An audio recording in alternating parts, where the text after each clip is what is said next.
Bismillahirrahmanirrahim. Assalamualaikum warahmatullahi wabarakatuh. Perkenalkan, saya Bella Nurul Aini, mahasiswa Ilmu Pendidikan Agama Islam, Universitas Pendidikan Indonesia. Di video kali ini aku mau sedikit sharing tentang sejarah peradaban Islam di negara Thailand.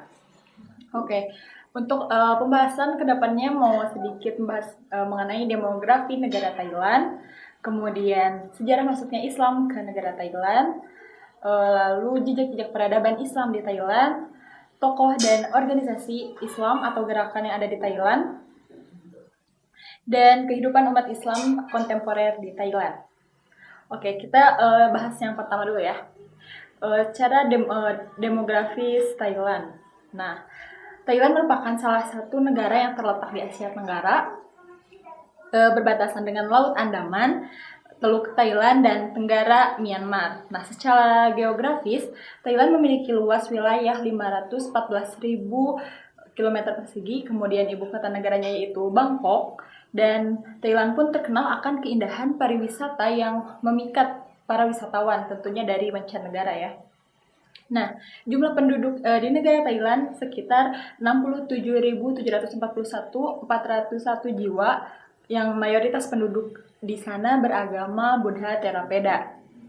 Dan mayoritas agama kedua di Thailand yakni Islam, yang mana apabila dipresentasikan beragama Buddha 94,6%, beragama Islam 4,6%, kemudian Kristen 0,7%, dan agama lainnya 0,1%. Nah, penduduk di sana sebagian besarnya menggunakan bahasa Thai ya. Kemudian mayoritas Muslim di sana terhitung sekitar 1,5 jiwa atau 80% dari total penduduk. Nah, dan posisi Muslim di Thailand itu mayoritas terletak di Thailand Selatan, yang mana khususnya di wilayah Patani, Yala, dan Narathiwat. Nah, 3 provinsi ini sangat mewarnai dinamika di Thailand Selatan, yang mana tradisi Muslim di wilayah ini mengakar sejak kerajaan Sriwijaya yang menguasai wilayah Asia Tenggara, termasuk Thailand Selatan. Nah, sekitar 71% di perkotaan dan 60% di pedesaan. Thailand ini merupakan satu-satunya negara di wilayah Asia Tenggara yang tidak terkena kolonialisme Barat. Nah, Thailand sering disebut juga pada dahulu ya Siam atau Muang Thai atau negara gajah putih. Nah, jenis kekuasaan Thailand yaitu monarki konstitusional. Thailand juga menganut trias politika, yang mana ada pembagian kewenangan jelas antara legislatif, eksekutif, dan yudikatif. Dinamika bernegara masyarakat Muslim Thailand Selatan dalam perspektif lanjut ke pembahasan yang kedua. Nah, sejarah masuknya Islam di negara Thailand. Nah, Islam masuk ke Asia Tenggara disebarluaskan melalui kegiatan kaum para pedagang ya, yang mana pada saat itu pedagang-pedagang dari Arab seperti Arab, India yang berdagang melalui jalur sutra. Nah, salah satunya daerah Patani ini adalah daerah yang strategis di Thailand yang merupakan jalur perdagangan. Nah, sehingga pada awal masuknya Islam di negara Thailand itu di daerah Patani. Nah, kemudian berbeda dengan daerah Islam di dunia lainnya yang disebarluaskan melalui penaklukan bangsa Arab dan Turki. Nah, Islam sangat mudah diterima di masyarakat Asia Tenggara karena masuk dengan terbuka dan dengan jalan damai. Ada beberapa teori tentang masuknya Islam di Thailand. Di antaranya ada yang mengatakan Islam masuk ke Thailand pada abad ke-10 melalui para pedagang dari Arab. Ada pula yang mengatakan Islam masuk ke Thailand melalui kerajaan Samudra Pasai di Aceh. Nah, jika melihat peta Thailand, akan mendapatkan daerah-daerah yang berpenduduk Muslim berada persis di sebelah negara-negara Melayu, khususnya Malaysia. Hal ini sangat berkaitan dengan sejarah masuknya Islam di Thailand. Jika dikatakan masuk, maka dalam sejarahnya bukan masuk Thailand, tapi lebih ke sebelum kerajaan Thailand tuh atau Thai Kingdom. Nah, berdiri pada abad ke-9. Nah, Islam berada di bagian selatan, dan pada saat itu awal mula penyebaran Islam dari Jazirah Arab. Nah, berdasarkan sejarah, fakta-faktanya tuh lukisan kuno. Kemudian ada apa ya, di Asia Tenggara tuh ada kesatuan dakwah Islam dari Arab. Kemudian menurut Az-Zumardi Azra, dalam ensiklopedi tematis dunia Islam Asia Tenggara, Islam masuk ke Thailand itu diperkirakan pada abad ke-10 atau ke-11. Nah, di Thailand Selatan, atau tepatnya di daerah Patani, Islam masuk daerah kerajaan Patani melalui para pedagang-pedagang Muslim dari Arab dan India, karena daerah Patani yaitu daerah yang maju dan strategis untuk disinggahi. Nah, Islam di Patani itu disebut sebagai Kek Islam, atau orang Muslim sebelum kerajaan Siam dibentuk, karena pada awalnya Patani merupakan daerah yang terpisah dari Siam. Oke, untuk selanjutnya kita bahas jejak-jejak peradaban Islam di Thailand.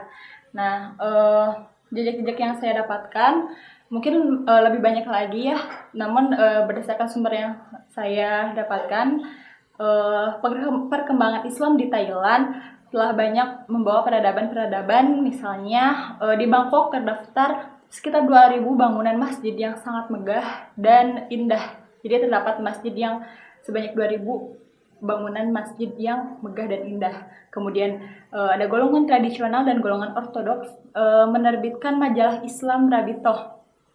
Nah, kemudian untuk golongan modern menerbitkan jurnal yang bernama Al-Jihad. Nah, kemudian juga terdapat Madrasah Al-Watoniyah Al-Fatoni yang dibangun pada tahun 1933. Dan yang terakhir ada College of Islam Prince of Songkhla University yang didirikan 1989. Untuk selanjutnya, tokoh dan organisasi Islam di Thailand. Nah, yang pertama itu ada tokoh Wan Hussein Sanawi, yang mana ini adalah seorang ulama dan hafiz dari kampung Sena yang membangun pondok pertama di Thailand Selatan, atau tepatnya di Patani. Nah, beliau menyebarkan agama Islam di tanah Melayu. Nama lengkap beliau Al-Alamah Al-Hafiz Wan Hussein As-Sanawi Al-Fatani bin Ali. Nah, Wan Hussein ini selain menghafal Al-Quran 30 juz, beliau juga mempunyai banyak ilmu yang dikuasai. Beliau sangat berpengalaman yang luas, sangat berwawasan luas, kemudian sangat tekun dalam beribadah. Maka dari itu banyak ilmu yang telah beliau kuasai, dan beliau memilih sebuah tempat yang dianggap selamat. Nama tempat tersebut yaitu Naratiwat, dan kemudian membangun sebuah pondok yang dihuni oleh para pelajar agama di sana.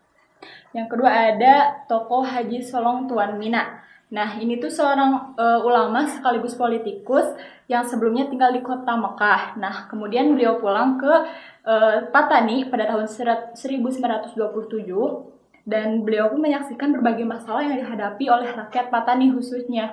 Nah, dalam bidang pendidikan agama, beliau sering dianggap sebagai bapak perjuangan Patani, ya, karena perjuangan beliau di saat Islam berada di Patani. Kemudian Tuan Guru Haji Mustafa Kamil bin Abdul Rahmah. Nah, ini ada seorang guru di Ma'had Al-Ikhyar Al-Ulumuddin. Nah, kemudian ada Tuan Guru Haji Ibrahim bin Abdul Rahman. Beliau seorang guru di Ma'had Muhassas As-Saqafah Al-Islamiyah. Kemudian Tuan Guru Haji Ahmad bin Haji Abdul Yaqub. Nah, beliau seorang guru di Pondok Al-Ansori. Kemudian Tuan Guru Haji Ibrahim bin Abdul Wahab adalah seorang guru di Pondok Darul Al-Hulum. Kemudian Tuan Guru Haji Ghazali bin Yahya, seorang guru di Ma'had Darul Huda, Pondok Tok Hadi. Nah, kemudian Tuan Guru Hajah Azmi bin Hajah Daud, seorang guru di Ma'had Al-Hadiyah Taqaddam. Dan banyak lagi guru yang lain yang tersebar itu di wilayah antara Patani, Yala, dan Naratiwat. Baik, untuk selanjutnya, nah, ada organisasi dan gerakan Islam yang berada di Thailand. Ada Gampar atau Gabungan Melayu Patani Raya, ada GPR, Gerakan Rakyat Patani, ada BRN, Barisan Revolusi Nasional, ada BNPP, Barisan Nasional Pembebasan Patani, ada PULO, Patani United Liberation Front, ada GMIP, Gerakan Mujahidin Islam Patani. Oke, yang selanjutnya ada kehidupan umat Islam kontemporer di Thailand. Nah, masyarakat Muslim di Thailand dapat dibedakan menjadi dua ya. Jadi ada masyarakat Muslim yang imigran dan ada juga yang apa ya? Yang imigran ini yang berlokasi di kota Bangkok dan ada Chiang Mai, yaitu masyarakat Muslim yang penduduk asli yang berada di Patani. Kemudian Muslim Patani ini memiliki agama dan budaya. Muslim Patani memiliki agama dan budaya yang berbeda, juga memiliki kebiasaan. Nah, di Patani ini banyak keberagaman budaya, kemudian juga memiliki kebiasaan, bahasa, dan etnik yang berbeda pula. Nah, sehingga mereka sering dianggap sebagai outsider, orang luar dan warga negara kelas 2 di Thailand. Nah, kelompok ini, Muslim di Patani ini sebagai minoritas, dan perlakuan yang didapatkan oleh mereka belum sedikit kurang ada pendiskriminasian, kemudian ada kurangnya hak-hak yang harus mereka dapatkan, namun mereka tidak mendapatkannya gitu. Jadi hak-hak mereka kurang terpenuhi. Nah, kemudian masyarakat Muslim Thailand pada umumnya mengamalkan ajaran-ajaran Islam itu secara independen, termasuk soal hukum Islam yang berkenaan masalah keluarga. Nah, sejauh tidak berkaitan dengan undang-undang negara. Namun demikian, terdapat beberapa badan yang secara langsung menangani syariat Islam, seperti menyangkut undang-undang keluarga dan waris. Nah, lembaga ini dikenal sebagai Majelis Agama Bahagian Wilayah. Nah, pembentukan lembaga ini sepenuhnya mendapatkan dukungan dari pemerintah Thailand lewat keputusan kerajaan Royal Decree yang berkenaan dengan pelindungan terhadap agama Islam pada tahun 1945. Pada tahun 1946, pemerintah Thailand juga memberikan hak khusus untuk melaksanakan undang-undang keluarga dan hukum waris sesuai dengan ajaran Islam di 4 wilayah tersebut, yakni Patani, Narathiwat, Yala, dan Satwa. Nah, untuk itu pemerintah membentuk sebuah lembaga yang disebut Mahkamah Wilayah. Dan di setiap kantor di keempat wilayah itu terdapat 2 orang qadi Islam yang juga sering disebut dengan Datu Yutitam. Pada dekade tahun 1980-an sampai 1990-an, pendidikan di Thailand bagi umat Islam berkembang. Nah, sejumlah mahasiswa Patani membina ilmu di IAIN dan perguruan tinggi lainnya di Indonesia. Tetapi sejak akhir dasawarsa 1980-an, pemerintah Thailand mulai memberi kesempatan bagi berdirinya pendidikan tinggi untuk kajian Islam. Nah, salah satu pusat studi Islam yang terkenal adalah College Pengajian Islam atau College of Islam Studies pada Prince of Songkhla University. Kemudian sejak 1998, college ini menawarkan program sarjana muda di bidang syariat atau undang-undang Islam. Nah, perguruan tinggi ini seringkali mengadakan seminar, kemudian diskusi masalah keagamaan. Nah, kemudian problematika kehidupan umat Islam di Thailand. Tentu ya, melihat dari sejarah bahwa umat Islam di Thailand itu sebuah minoritas yang mana apabila minoritas itu pasti kadang mendapatkan perlakuan-perlakuan yang kurang gitu ya. Seperti tadi mereka mendapatkan hak-haknya pun tidak sepenuhnya gitu. Seringkali kebijakan dari pemerintah pusat atau pemerintah Thailand sendiri tidak adil gitu bagi Muslim yang ada di Thailand Selatan itu. Karena apa? Ada peraturan yang seperti memaksakan untuk seluruh warga Thailand tuh mengikuti ibadah juga budaya ya yang mana mayoritas di Thailand dikerjakan. Karena kan mayoritas agamanya Buddha. Nah, bagaimana gitu ya, bagi muslim yang di Thailand, mereka kan merasa merasa gundah, merasa mana mungkin mengerjakan budaya-budaya atau tradisi seperti itu yang itu bertentangan dengan syariat Islam. Nah, dan mereka itu tentunya merasa tertekan ya. Nah, selain itu seperti banyak pokoknya kebijakan-kebijakan pemerintah yang tidak adil, bisa dikatakan tidak adil lah, tidak kurang menghargai muslim yang ada di Thailand Selatan itu, seperti persoalan integrasi, persoalan asimilasi.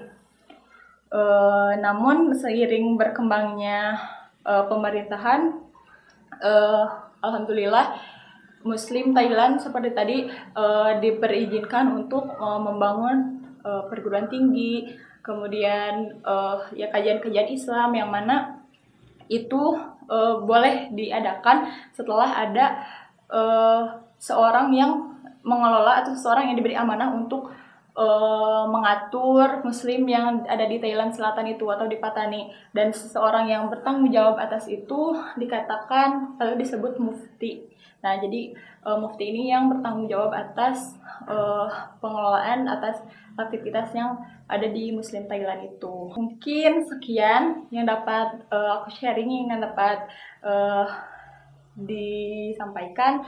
Mohon maaf atas segala kekurangannya, dan masih banyak mungkin ada info yang kurang atau yang masih banyak kekurangannya. Pokoknya mohon maaf.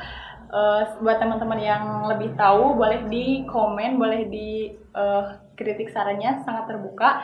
Mungkin sekian. Wassalamualaikum warahmatullahi wabarakatuh.